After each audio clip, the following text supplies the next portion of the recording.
Hello, I'm George Coll. Welcome to part one of Alpine Lake.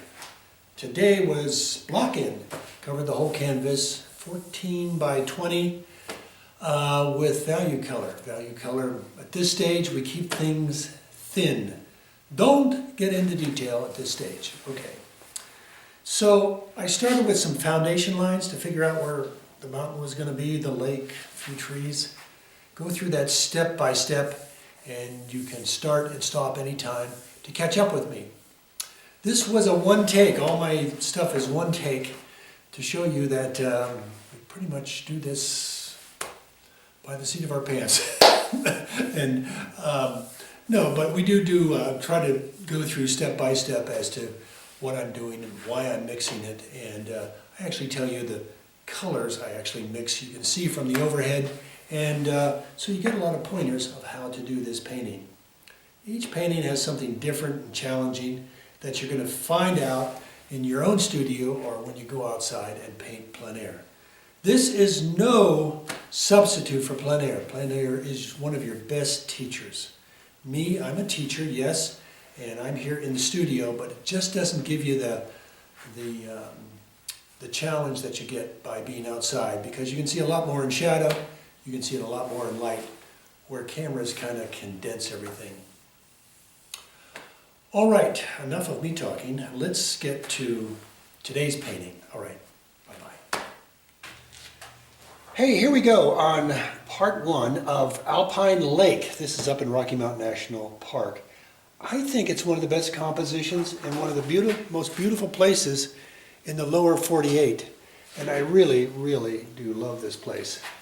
It's called The Lock. I did it, I think, a bigger painting in my students here in studio, but I want to do one here online because it's very valuable painting for you guys to do. I just think it's a great process that we're going to go through.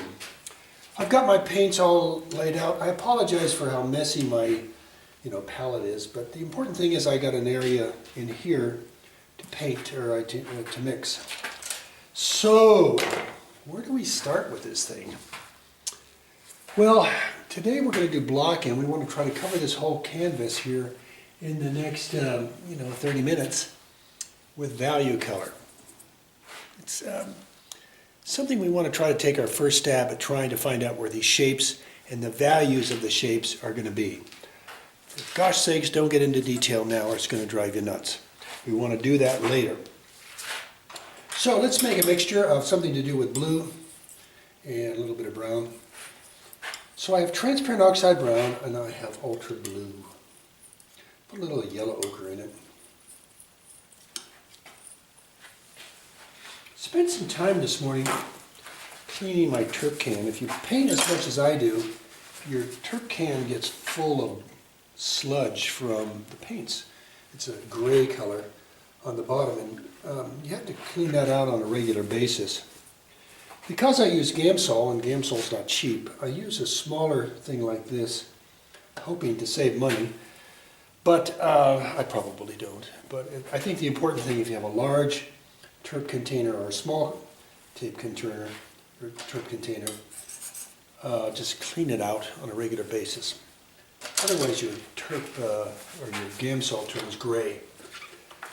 Sometimes what I do also is just keep a little bit of Gamsol on the side in a smaller cup for really clean mixtures.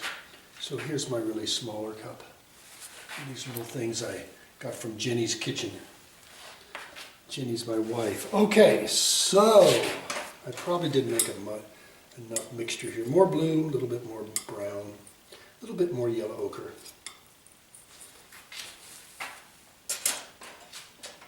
Get something that maybe can draw some shapes for me. And I just want to draw some rough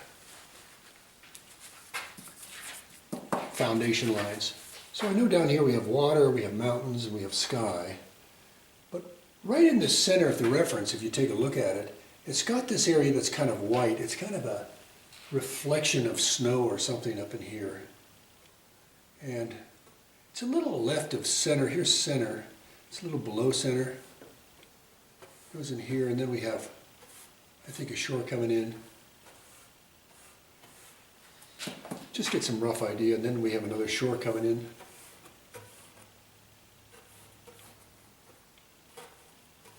This way trees here. Then we have a big triangle coming in here somewhere. And then kind of ends up at here, and then another mountain behind it. Kind of like this.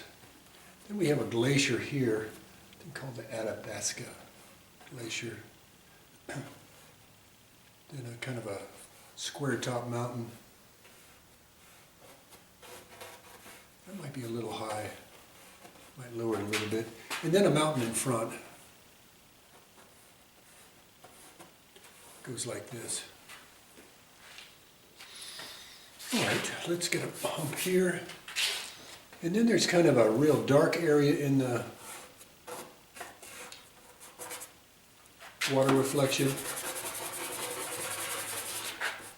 And then there's a light section in here. Okay, I think this has been a little stingy on my bank here. Let me be a little bit more determined here. All right. Now this is probably going to be the wrong brush to go forward, but let me just do a little bit more line drawing here. These come up almost to the top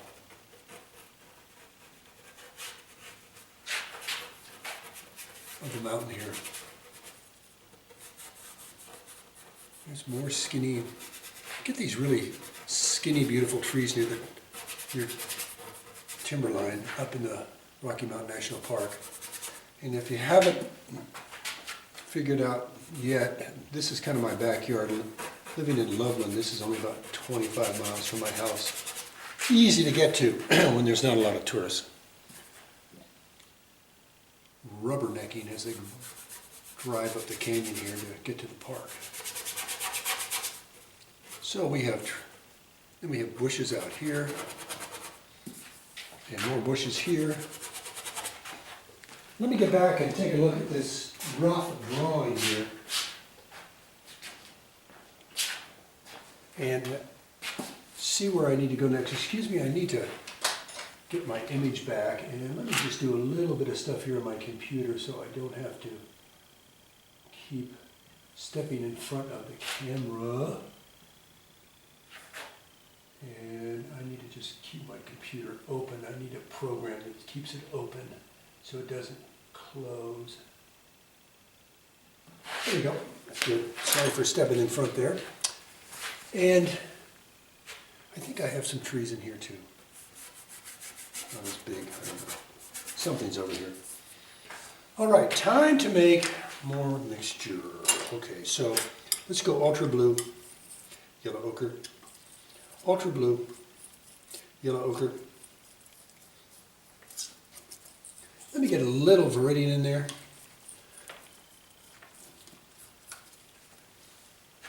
And I will change brushes. The reason I'm changing brushes, I need something that's going to hold a little bit more pigment, that is going to hold some product. Because this stiff guy, it's kind of old and worn, doesn't hold much. So I'm going to go to this, it looks like a 1-inch something or other. And it's very soft. And I'm going to try this out for size here. I think I need a little bit more blue. That may have been too much. Let's take a look. And I'm putting some turp in because I want to keep everything nice and thin.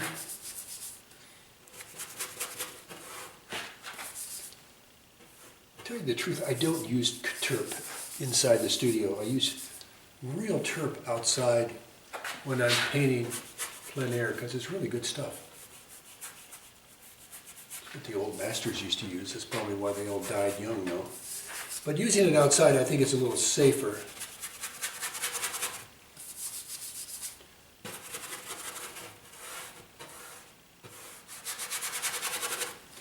I may have brought this down too much, but we'll figure that out here in a minute. And now I need to lighten this up a little bit, so I'm just gonna pick it up with a paper towel. I think it's actually a little darker in the, you put some transparent oxide brown in this mixture. A little bit of yellow ochre. I'm going to work down here in the water. Now since it's so close in color value, I'm going to move down here. More blue, a little bit more transparent oxide red, a little yellow ochre. Come on, I may not have enough. Product out here, come on. Get more product.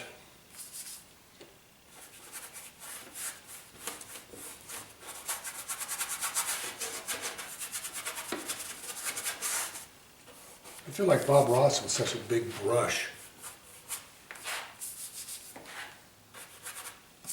I don't know why I had such a reaction to Bob Ross as a kid. I know he looks happy and everything, but it just doesn't look like good work.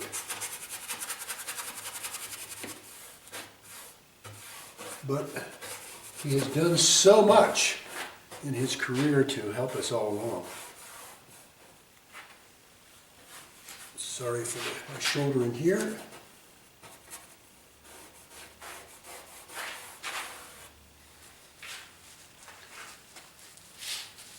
Alrighty, let me make some more product here. And I'm going to use my mixing knife here to, you can see, look from the overhead, look how little product I have left. So I'm going to go more blue, more brown, more yellow ochre, a little bit of viridian, viridian. And let's see if we can use this big brush in working on the trees. Little bit of Gamsol. This will do a good job. I'm trying out this new angle of the camera so you can make the painting more square so that you can see it. But see, it does a pretty good job. Anything with a nice sharp edge at this stage is really helpful.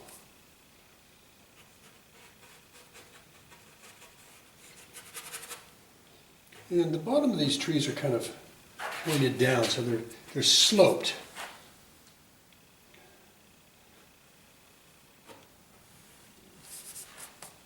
And then they kind of go up the hill here.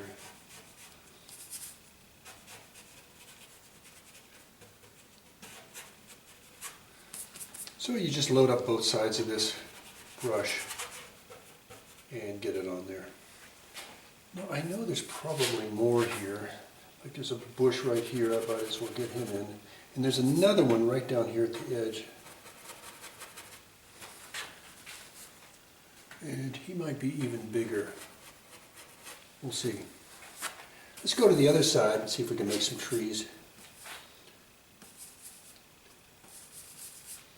And I just did the same mixture all over again. Ultra blue, transparent oxide red, yellow ochre, a little bit of viridian, and a little bit of Gamsol.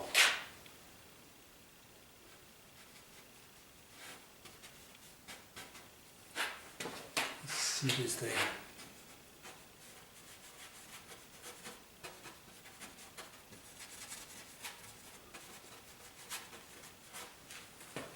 Okay, here we go.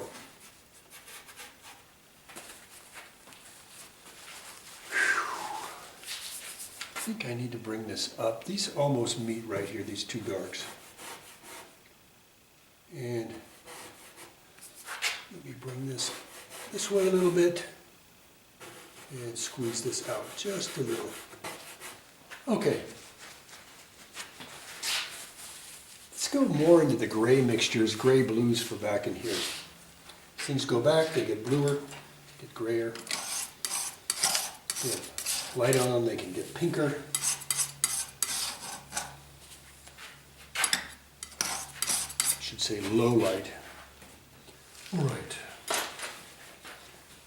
New paper towel. I like these paper towels that are just half the size. Otherwise I would waste too much of them. All right, here we go. Now for more of a gray mixture, I'm going to clean this brush here a little bit more. Try to get this green dark out of it, which is probably going to be impossible, but I can get most of it out. And let's start with some grays. So let's work with two grays. So one's going to be red, alizarin, and Viridian, red, Viridian, too much red, a little bit more Viridian, a little bit more Viridian, and white.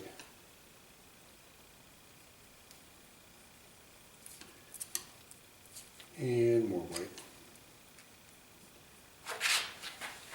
And then I'm just going to get some cold gray by Remington that I picked up this weekend. I use it a lot, I know, it's cheating.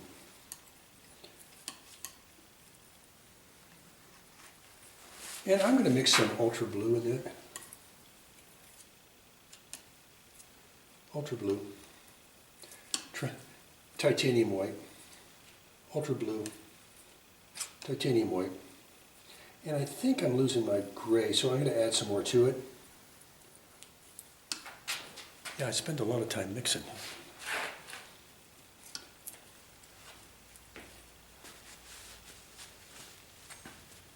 And let's add some blue to this mixture here too. And it's a little dark, so let's lighten it up a little bit with some titanium white. And we're going to lighten this one up with some titanium white. Okay, the forward mountains I think are this one and this one. So let's go in there with the darker mixture, which is the one on the left. What's the one we started with? Alizarin and Viridian. I think that's going to work for now. It's got some green in it, more green than I see. Let's throw a little bit of Viridian into it. Mixing it in thoroughly. Need to thin it out.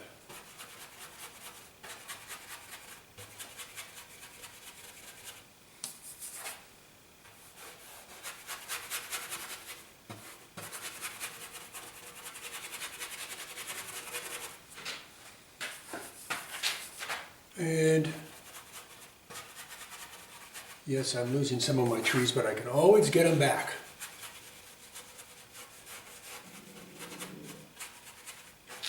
Lock-in is not an exact science in the way of edges, okay? It would be nice, but let's just get a big solid color in there. And again, let's think of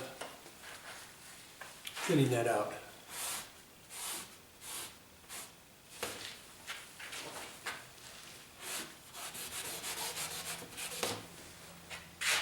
There. I want to get back and see how those are working. I think that might be too dark. Let me see if I can thin that a little bit more. Nope, sunk in, but I got a little bit off there.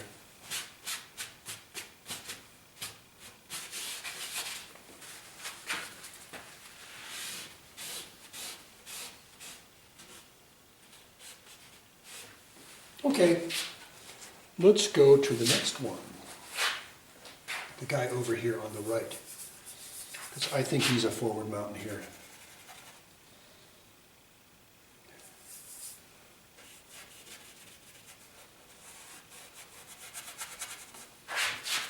Get out of the camera's way. And a little bit more to, see, I'm really low on product right now.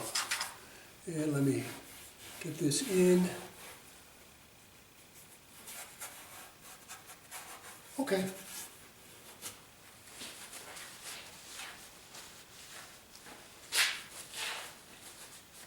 And I, again, will use a paper towel to lighten him up too.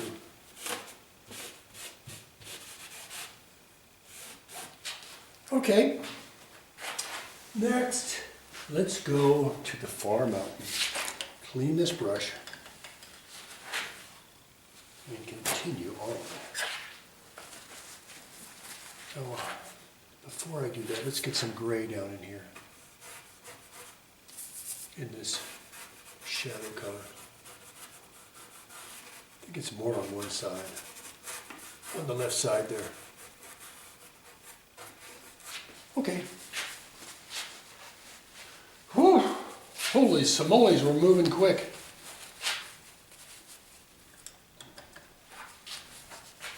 Cleaning this brush frantically.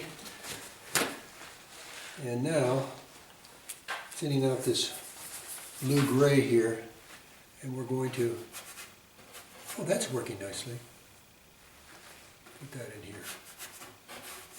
Oh, I put probably too much turp in there for my cleaning job there.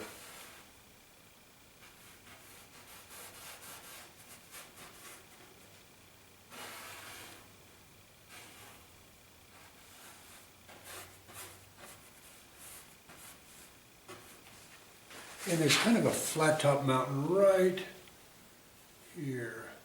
Kind of points up just a little bit and really has a drop off there. Whew, holy smoly. Okay, let me lighten him up with a paper towel and see how that works. Works great.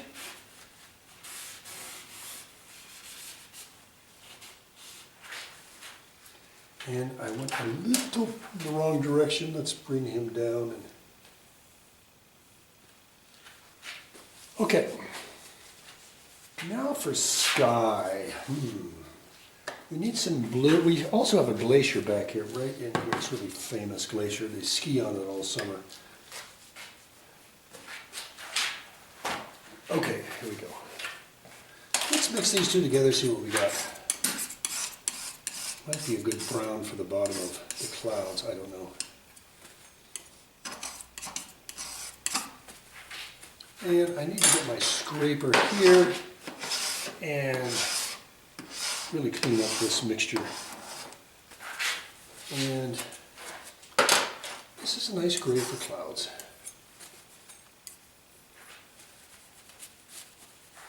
All right, so now let's figure out where the sky's going to be.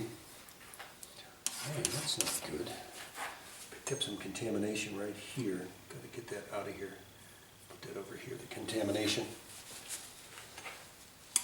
All right, so let's get some phthalo blue.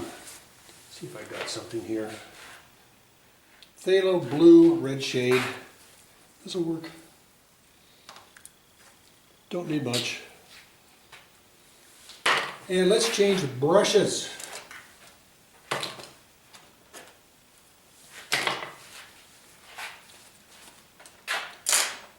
And this would require a smaller brush. This guy is just going to be too big of a dinosaur in there. So, I'm going to get my old trusty number 2 rosemary, long, flat 279. They're real soft. I'm going to use the side of it a lot. I guess I should not be. Let's get some phthalo in here. And white.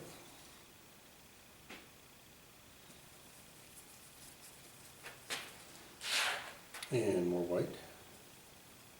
Why am I doing that? Put in there with the palette knife, thank you.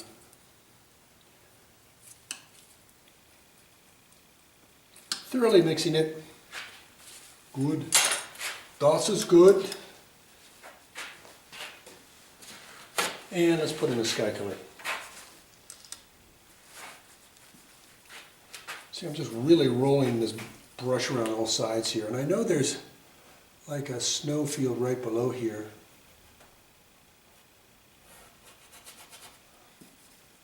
And a sky color in here somewhere. How am I doing on time? Oh, good.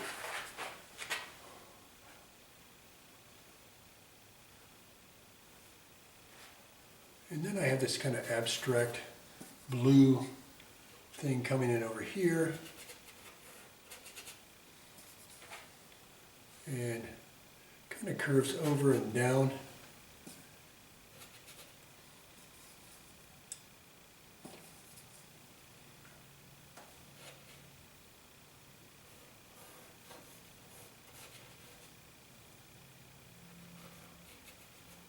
Into this area.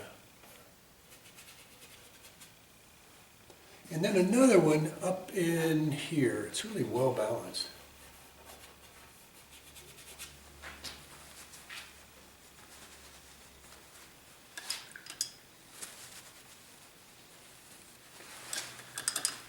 Now I want to get some gray in. I see gray on top of this mountain. So let's get some gray and some white and figure out some gray. Using the same brush, I probably didn't make enough gray because there's not much left anymore. So let's just get some in. I think I could use a little bit more white in there.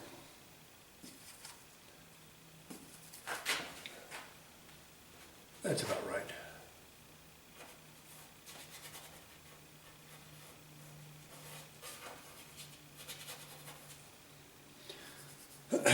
Okay, so there's a lot of gray on top here.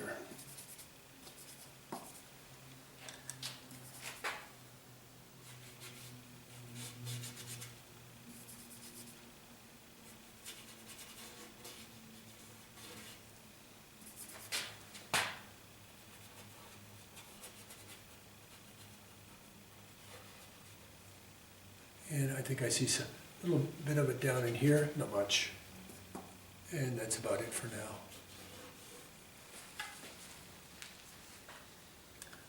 So let's use some of this blue and gray. See if we can get some of this gray color back. Some blue color for sky, I think, right in here. So yeah, this is kind of like watercolor stage.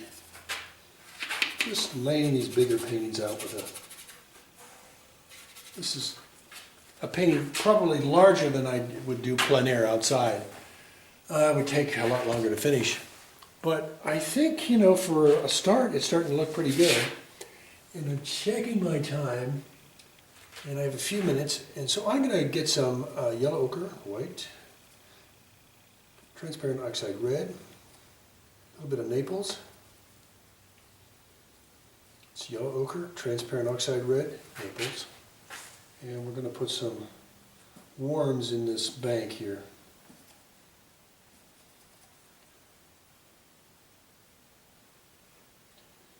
So I want you to work on that off camera. And I'll put some greens over on the other side. So I think if I get some ultra blue and some cad yellow medium or Hansa deep and some white, voila, we got a green. And let's get some of that in over here.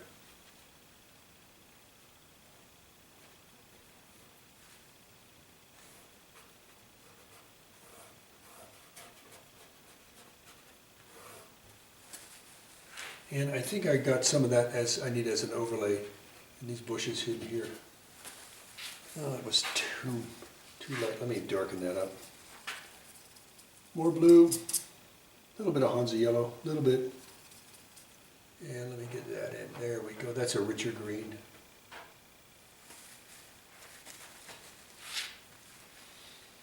And then we've got this lighter color coming in, so let's see what we can do there. Right in the center there. Some sort of reflection or something. Let's bring that in here and here. first stab at it. And I think there's a little bit of white from the glacier right in here.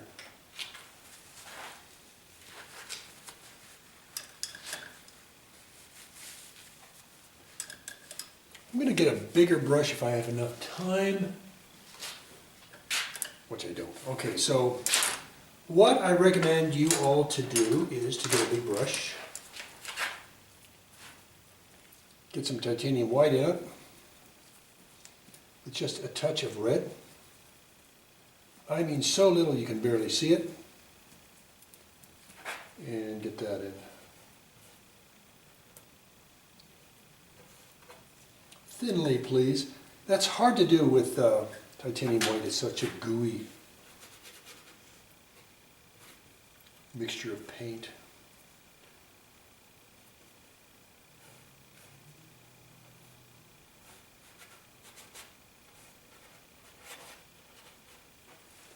And let me get back and observe this beauty, and that is a great start. I think this is a 14 by 20 canvas, and boy, we really came a long way.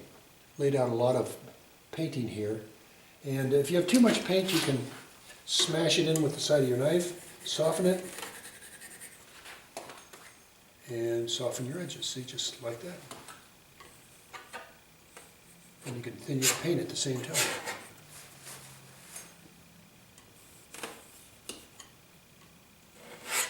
Okay, that should do it. Thanks so much for coming by for part 1 of Alpine Lake. And tomorrow we will start another part 2. And this is part 1 of a 3-part series. All right, thank you. Bye-bye.